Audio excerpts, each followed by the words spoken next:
When looking for a specialty winter beer, Pere Noel is a modern classic.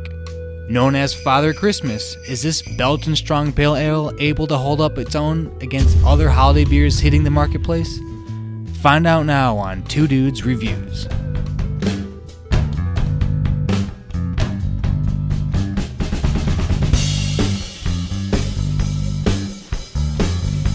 What up, guys? Yeah, we have the Pere Noel Belgian Christmas Ale going on right now. I gotta admit, I'm pretty stoked to try this out. I've had this in my fridge for probably 10 months. I probably bought it right after Christmas 2015, and I think it was on sale. I was like, let's get it. But then, of course, in Arizona, it gets to be 1,000,000,000 degrees, and Christmas Belgian beer just didn't sound that great. But hey, we can try it now. Expiration date is the 22/7/20, so we're still good. Alright, we are gonna pour this. I'm sure I'm pouring this into completely the wrong kind of glass, but I don't have gazillions of different beer glasses, so we're just gonna have to deal with this. Now, this is going to be one of those beers where I believe it's bottle. Yep, it is bottle fermented. If you can't really see it on here, but you get all that nice fermentation going down there. So generally, you don't want to drink the bottom of that. Otherwise, you're just gonna get a whole bunch of floaties going on. I mean, if you like that, okay, maybe you're like a pulp fan for your beer. But all right, let us get into the smell. There's a nice citrusy bouquet thing going on. You have kind of a grapefruit, mandarin citrus thing going on. It's not super like soury. It's, you know, just kind of the rind. It's not over the top. It's a little nutty. It smells almost like a triple, a Belgian triple. That's kind of or a Trappist. That's kind of the general aroma that I'm getting with it. So I'm kind of excited about that. But I'm going to recommend it on the flavor. I think it smells fantastic. I'm going to recommend it on the aroma. I think it smells great. So, all right, let's get into the taste.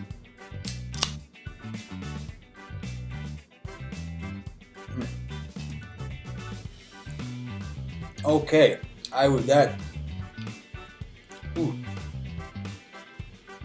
gonna say, if you like IPAs, you're gonna dig this. I was not expecting it to be that bitter. I'm gonna have to look up the IBUs. Maybe I'll try to do a little graphic or whatever to point out what the IBU is.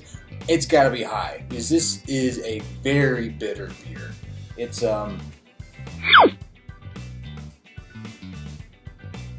yeah, man, you can actually, I got all sorts of floaties going on in there. I don't think I was ever going to miss it.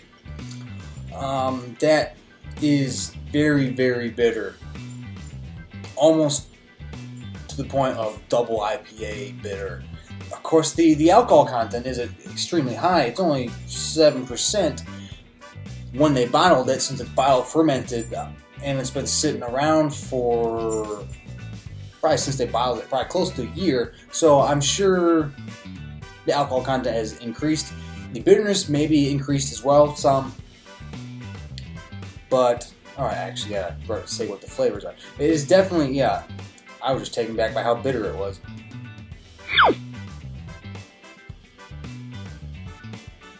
You have that kind of familiar grapefruit bitterness that is a little more common in IPAs nowadays.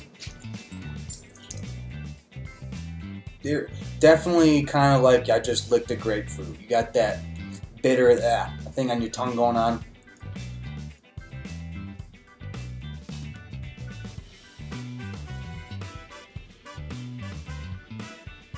A little creamy. There's a little bit of just creaminess to it too, and it's tart. There's definitely a tartness to it. This is not what I was expecting at all out of this beer. I didn't do the the little pre-up before the video, I haven't written that yet, so I haven't done any research on this beer beforehand. But yeah, it is unpasteurized, unfiltered. I'm going to assume that has something to do. Maybe if I drank it or had it right when I bought it, I have a feeling it tastes a little different. But when you're aging it, it's going to kind of bring out more of the flavors. A little bit like a wine. But, man, I'm going to recommend it on taste. I'm not the biggest ultra bitter beer fan, but it's done well. The flavors are good. It's just, for my personal taste, it's a little too bitter. But generally speaking, it's done well. And so, if you like bitter beers, I'd say go for it so far. Not exactly my taste, but I'm going to recommend it just because it is done well. So, alright, next we're going to do value for price. This beer, I believe, would have been a whole lot more expensive, but I got it right after the holidays last year, and so they were just trying to clear it out. Because apparently nobody wants a little Santa Claus hugging his giant beer, or maybe he's just a mini Santa. That was almost the end of the beer, too. But yeah, price.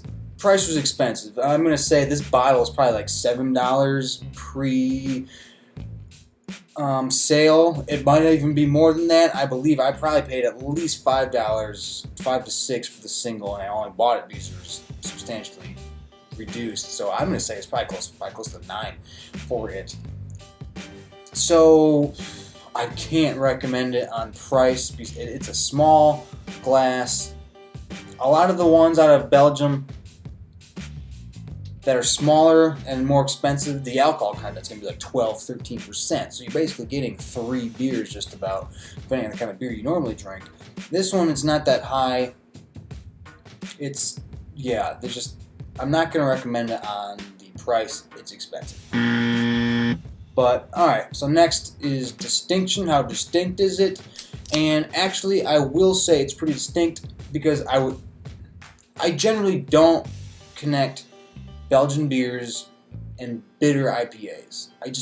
That connection generally isn't there. Not saying that you're not going to find a bitterness beer out of Belgium, but generally speaking, you don't get it from this is almost more of an Americanized Belgian beer. That's kind of what it feels like. It feels like, okay, what might sell in the United States, then let's take what we do and kind of mix it up. Maybe after I do a little more research and put it in the beginning, that it will explain a little more.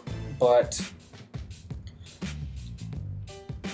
it's definitely distinct. It's different than most of the Belgian beers. And also, I have to say, I'm a little disappointed. It doesn't taste like the holidays. There's no spice in it that reminds you of pumpkin pies or cinnamon or nutmeg. There's nothing in there that just screams the holidays at all that I can.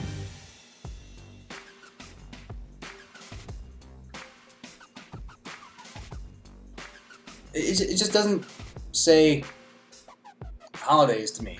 So I'm going to give it a half on distinction. Yes, it's different from your normal Belgian beers, but it's not. I feel like something's missing. And so because of that, I'm going to give it a half. Next is drinkability. How much could I drink?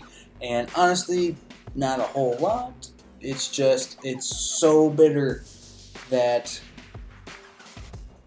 it would hold me back. I would drink one. It would probably take me a little while, and then I'd be done. I need something lighter.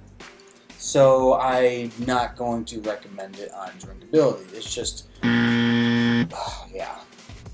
And this is definitely, your whole glass is going to be just particles. But, okay. Last category is would I buy it again? And honestly, no, probably not. Generally speaking, Belgian beers are my favorite. I find that they are all pretty dang good. And this one is, good for what it is. It's just not my cup of tea. And so because of that, I'm not going to buy it again. There are other Belgian beers I'd much rather have. There are other Christmas ales out of Belgium I'd much rather have, because they actually taste like the holidays. I feel like when I see something that's a Christmas or seasonal beer, I want it to kind of taste like the season. This just seems like that you took any other high IBU IPA and slapped a Christmas label on it. That's really kind of what it seems like for me. But so yeah, I'm not going to be buying it again. But that is my review of Pere Noel Belgian Christmas Ale. So if you see it, check it out. You never know. Especially if you're into the IPAs and bitter beers, definitely give it a whirl, because I think you dig it. But anyways, that is my review of the beer. If you've had it before, let me know in the comments. Like and subscribe, that'd be sweet. We always have new stuff coming out. And we got a podcast, Two Dudes in a Six Pack. You can find us on iTunes and really any other place you get your podcasts. You can follow us on Twitter at Two Dudes Podcast. And yeah, that is about it. So for myself and Pere Noel, take it easy.